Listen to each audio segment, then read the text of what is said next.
dudettes, it's Cherry Controller, and in today's video we are going to be checking out 5 Minecraft seeds that are great for survival and creative worlds. We are going to be looking at lots of structures, cool biomes, pretty landscapes, terrain, and the nether. I'm going to spend about 5 minutes on each seed, and I've listed and named the seeds by the most defining factors. Feel free to use the timestamps below to check certain seeds to find something that you're specifically looking for.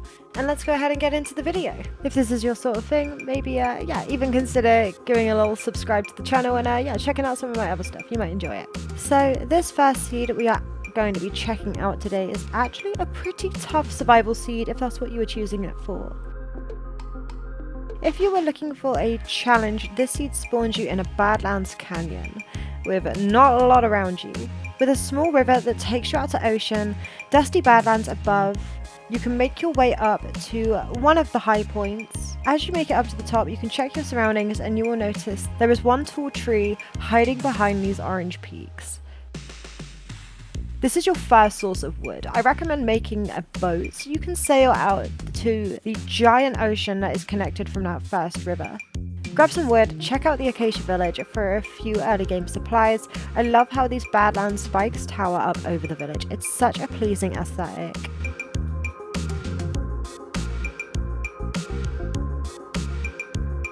Back over here at spawn, in these Badland mountains, you can actually go ahead and find yourself a mine shaft exposed to the front of the mountain. It's super cool.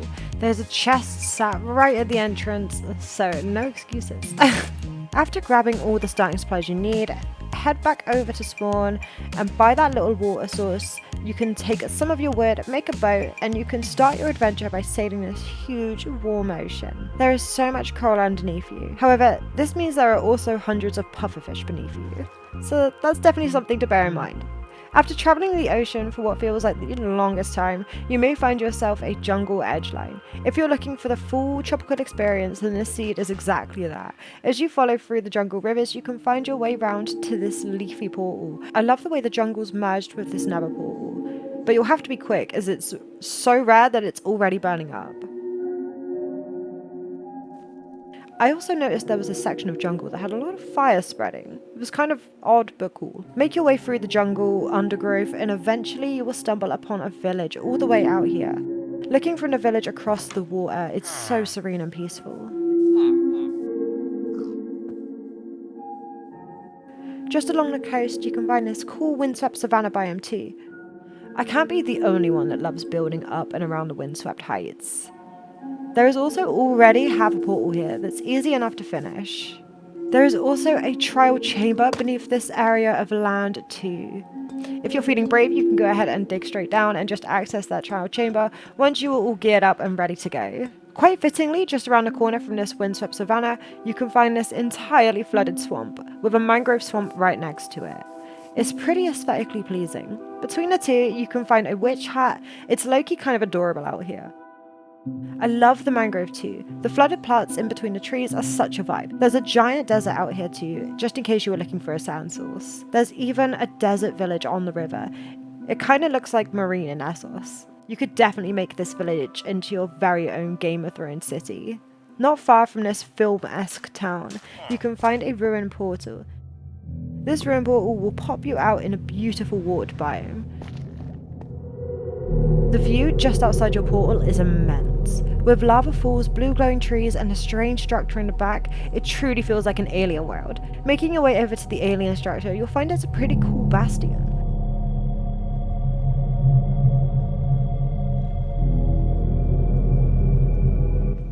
Just next to the warped biome, you can find this crazy basalt biome too. It's absolutely gigantic. It dominates a lot of the nether. Heading over through the warped forest, after running for a little bit, you can notice the colour of the trees start to change as you make your way into the crimson forest. I love the way the crimson dominates one side of this part of the nether and the warped the other side. It's screensaver worthy.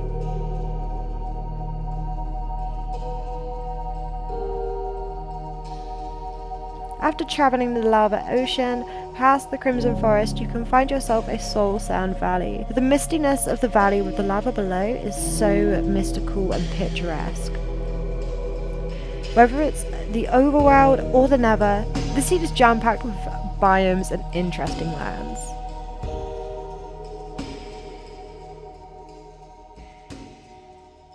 This second seed spawns you in a mini swamp surrounded by grassy plains. Grab yourself some wood and start venturing your way across the plains.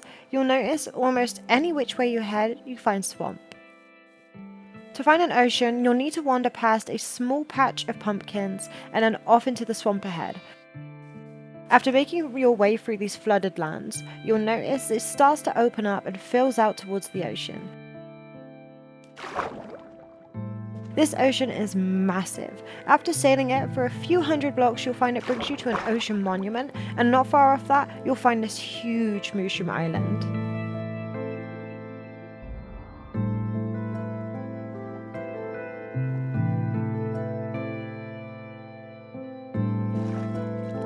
Something that I loved about this mushroom island was that it had these huge Zelda-like chasms falling straight down into the earth. It literally looks like something from Tears of the Kingdom. The way you can't even see the bottom is insane, and it just goes into this mist. I found another one right next to it as well.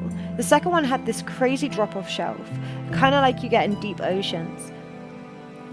The cave below was absolutely stunning too. The way it had all of these huge rooms and pillars. I also found a mine shaft here too.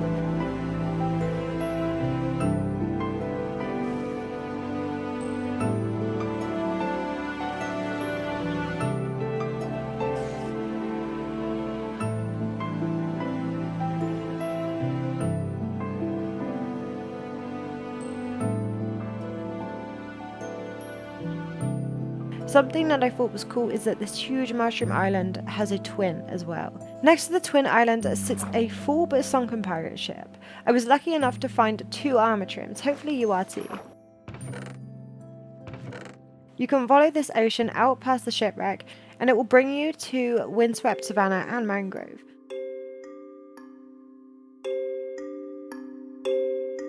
I think windswept savanna and mangrove is a pretty perfect match.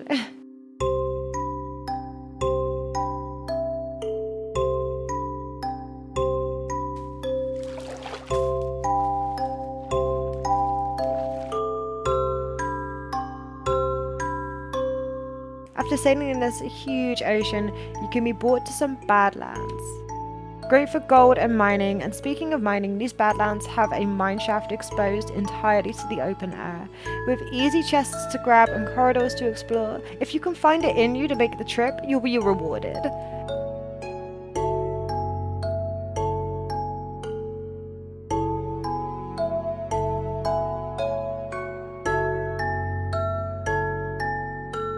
Okay, let's move back a little closer to spawn. Over here, not far off where we first landed in this world, you can find a nether portal in the swamp where we started. I'm going to activate this portal for the ease of showing you guys the nether. As we hop into the nether, you notice that we are tightly packed in deep into the Crimson Forest. Just take a few terrifying steps forward and you'll be confronted with this insanely cool view. Make your way along the Crimson and you'll easily find yourself heading into the Warped Forest. As you navigate this simple piece of Warped, you may notice there's a huge fortress beneath you. Hop down to explore it with this huge corridor reaching out, ready for you to access it. As you head into the fortress, you'll find it's easy to get lost. I love the way that both the forests have overgrown and crawled into this fortress. If you do manage to navigate this fortress, you will be able to find yourself not 1 but 2 spawners in the back. Find a corridor that's flooded in lava surrounded by warped trees. Make your way past the lava and follow the rest of the fortress. You find both blaze spawners here. 1 straight ahead and 1 to the other side just up the stairs, and you'll find it exposed outside of the fortress.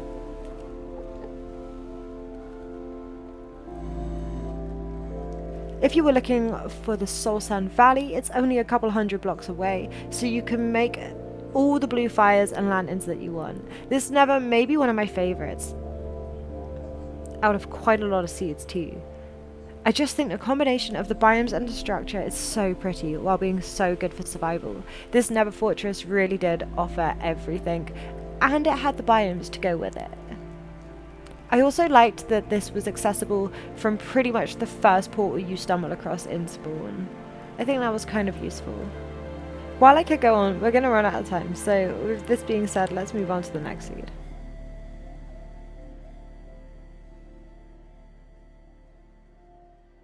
So this is our third seed of the day. In my opinion, the coolest, and for a few reasons too. Firstly, the seed is just -5. That's so cool and quick to type in. And it's a really interesting seed. You spawn on this little grassy edge between an ocean and a forest. Gather wood and supplies, make a boat if you fancy it, and you can hit the ocean in search of a village to chill for the night, or maybe a good spot for a starter base. As you follow the ocean coastline by foot or boat, you can find one of the coolest structures I've ever seen. As you come around a corner, you'll see not just 2, but 4 ocean ruins above ground. I don't think I've ever seen anything like this before. But they're so easily accessible, you can grab all of the chests and there's just so many of them. How did all of them glitch above water? It's kind of cool. Following the sandy stretches of shoreline, you may notice that one of these shorelines belongs to an island. A pretty big island too. The edge of this island brings you to the deep ocean. A little way across the sea, you can find a grassy hill with a ruined portal. This portal is nestled into the hill like it was always here, way before the land formed like this. Not far off this, there is a village here too. This village had one of the cutest houses I've ever seen with one of the coolest backdrops. This little cobblestone home is sat on a stony mountain peak and it is actually so adorable. With the flowers dotted around and a lake in the back, I actually might just be a little bit jealous that I didn't think of this. Stone on stone, perfection.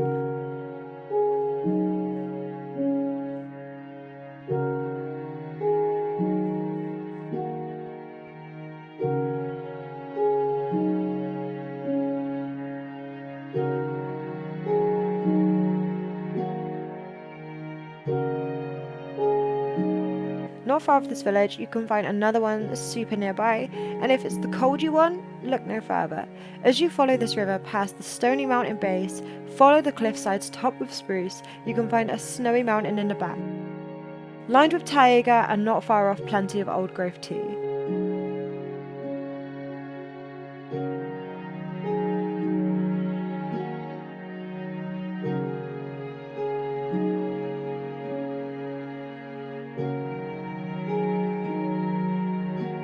Head out to the ocean and you'll find, not too far off, a fully finished pirate ship. While sunken, it's full of loot. I found 2 chests and 2 sets of armor trim. Hopefully you're just as lucky. This large sea is also host to some really nice flat plains for building. So if you are looking for a pretty nice spot to build in and creative without having to do too much terraforming, then this is pretty ideal. You can also find a very pretty cherry biome here. Next to this cherry biome below, you can also find a trial chamber. If you're feeling brave, these are definitely worth an explore. Not only was it under the river, but one of the rooms of this trial chamber was completely flooded. I've never seen anything like it. Filled with water. I haven't seen a trial chamber room like this before, and I've been in a few of them.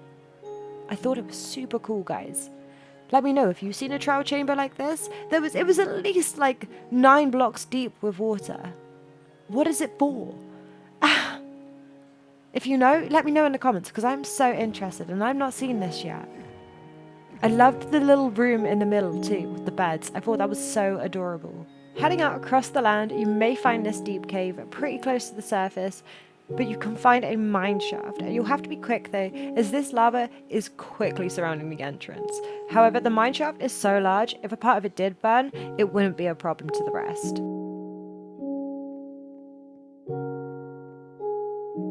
Continue out past this cave, and eventually, if you're willing to make the journey, you can find a mangrove swamp. This mangrove floods out into the jungle. I love this little jungle mangrove cove that I found. If you cleaned out some trees, this would make the cutest tropical cove.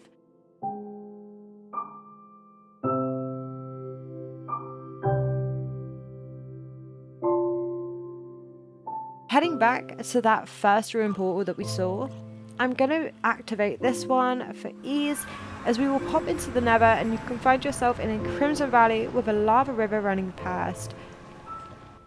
Come to this crimson edge and you'll find a lava lake with red glowing trees for as far as the eye can see.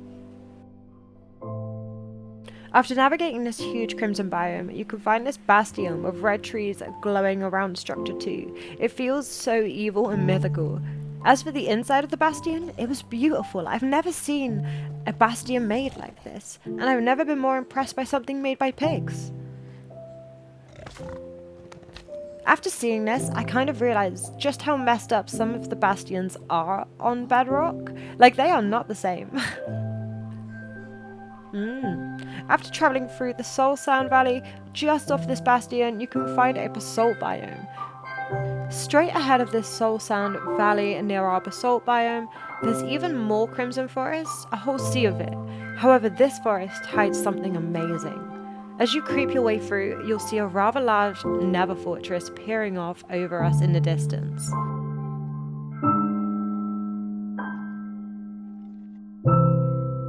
Now when I say rather large, I mean huge. It's a monster of a fortress. It's almost a city. How cool would nether cities be? Like ancient cities, but more nethery. Back to the fortress. This beast spans over 2 whole biomes. It's like a battle between the red and the blue as to who will win the fortress. I think the crimson's dominating this battle. With the tall corridors spanning across the red lands, and the more compact industrial side of the fortress is packed tightly into the blue warped biome. There's so much in both biome sides of this fortress to explore. With warped and crimson trees going into the fortress and blocking your path, you may find it hard to navigate, but if you do, you can find plenty of loot. 2 blaze spawners on the crimson side and nether wall on the warped side. Maybe it's just me, but that seems pretty fitting. And with fitting in mind, this feels like a pretty fitting end for our 3rd seed. Let's move on to the next.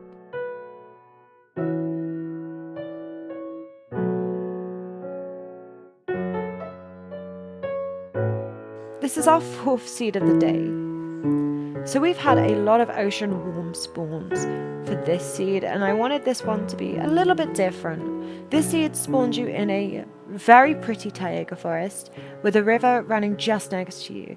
Cross the river toward the tall snow-topped taiga trees, and you may start to see signs of lush life beneath you. When I first found this seed, I personally chose to set my base up right here. I thought it was lovely. If the azaleas aren't enough of a clue, you can actually find an exposed patch of moss and clay above ground for easy access for some of the things that are actually in the lush caves. I feel like this is super rare. Follow this river to find 2 pretty cool caves. The first one has these cute flooded pools with a lush entrance, which then goes into a dripstone cave. The second cave starts with a flooded aquifer and then drops down into a beautiful, quaint, lush cave.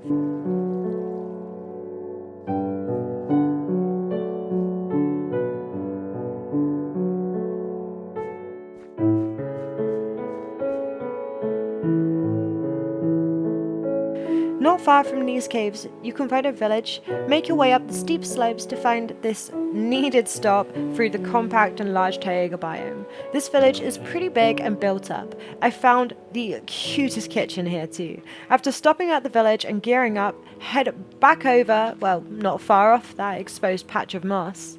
I've put the coordinates of it in the top right corner, and if you start digging down, you will fall into a lush cave with an exposed spawner that is right on top of a trial chamber.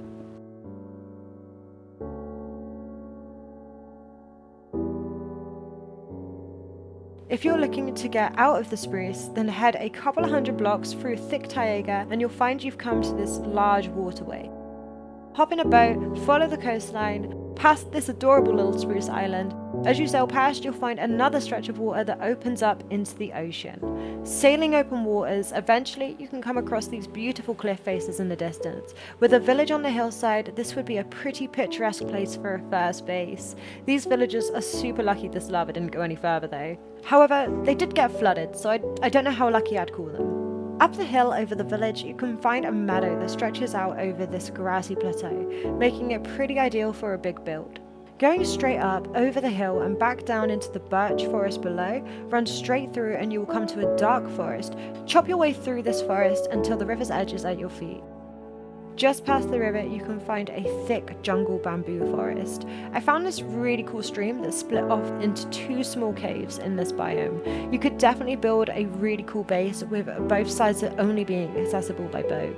Maybe one side your home and one side a mine. As for the jungle above, the way the trees were tightly packed in on all different levels, I couldn't help but feel that you could have bridges spanning across the top levels and use the lower level of trees for different levels of space. I think it would look really cool from underneath too.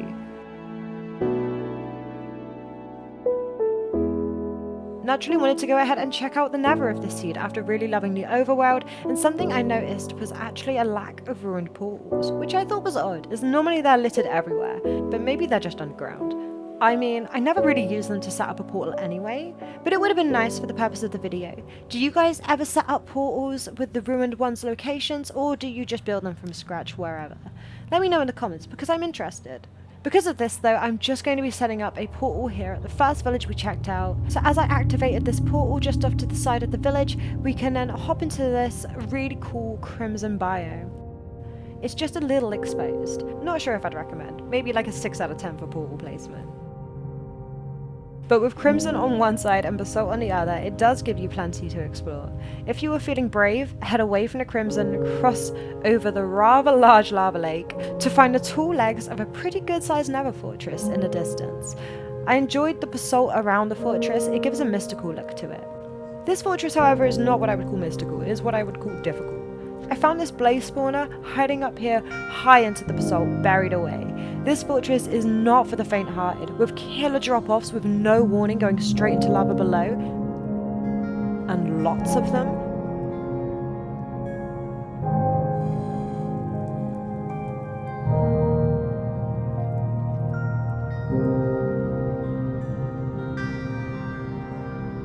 The basalt biome bringing the fortress a whole other mob as well, and some of the most hidden and inaccessible spawners that I've ever seen. This fortress is definitely a challenge. I had to break through glowstone and run through basalt just to find one. And with this exciting find, it feels like this is the perfect place to leave this pretty tough seed. We're gonna head over to our last seed of the day.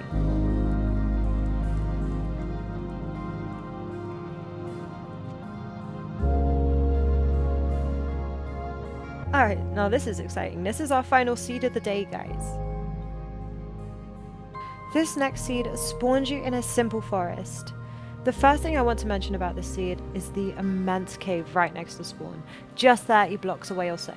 This cave is huge. It drops down 3 levels. First, you can find this flooded aquifer shelf, which falls down to the next layer. The natural light still reaches this layer and brightens up a good portion of this level. As you drop down further, you can see these long chains hanging down from the cave roof as you start to lose all of the natural light. Make your way to the first part of the mine shaft, and then to realize just how big this cave is. To find the rest of the mine shaft, you've got to drop down even further. It's worth making the trip down, as you'll be rewarded with not 1, not 2, but 3 spawners. And boy, that's a lot of spiders. That might just be too many spawners. Good luck. Back to the surface and make your way through the thick forest towards the clear grassy plains. You'll come to a river. Follow this river downstream and you'll be brought to a waterside village.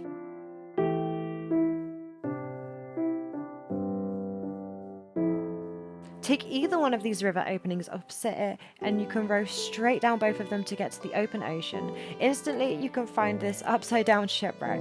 Take a breath, dive down and collect 2 chests full of loot, armor, trims included. Keep sailing and head out past this tiny island. You'll find a savanna shore with an acacia village to loot too.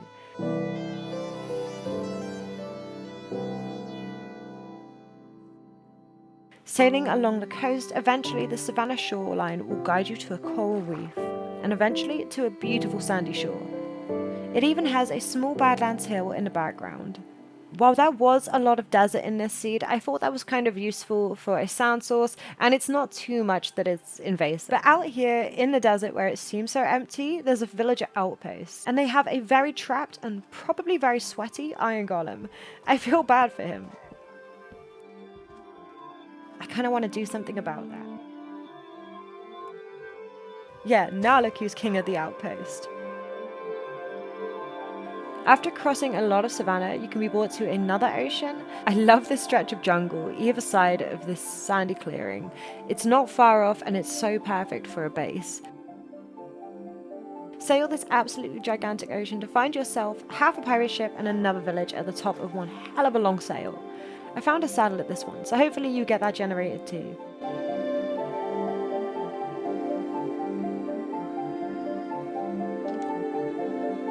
Straight past this village, if you were lucky enough to get the saddle, ride through a little bit of savannah and you can find a cherry hill with a dusting of snow at the top. I'm a sucker for a biome that gets a tiny bit of snow somewhere, but I can't help but feel that it doesn't belong out here by the acacia. What does belong out here is the pretty huge ancient city. It's not the biggest I've seen, but it's still pretty huge, with the inner part of the city having 4 columns coming out and spanning into further city and skulk.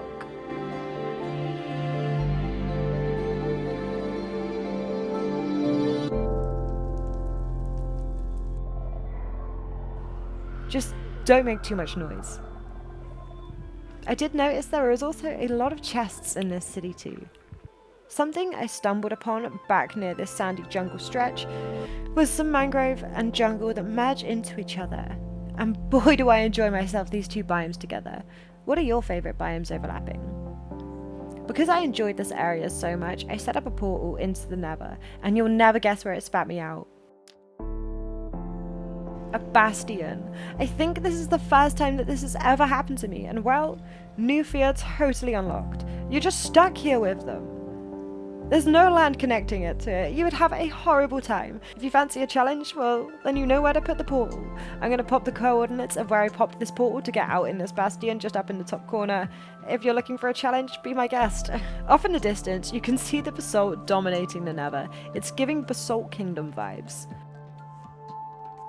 Eventually, this crimson forest bleeds out into the blue warped, and this warped forest can eventually bring you to this mini fortress. If you divided the coordinates and placed a portal in the appropriate place in the overworld to pop out in the Nether not far off this fortress, then it would be great for maybe a Minecraft beginner, as the warped biomes are super chill without any extra mobs getting added to the fortress, plus it's pretty small and dainty, so it would be easy-ish enough to explore for your first fortress.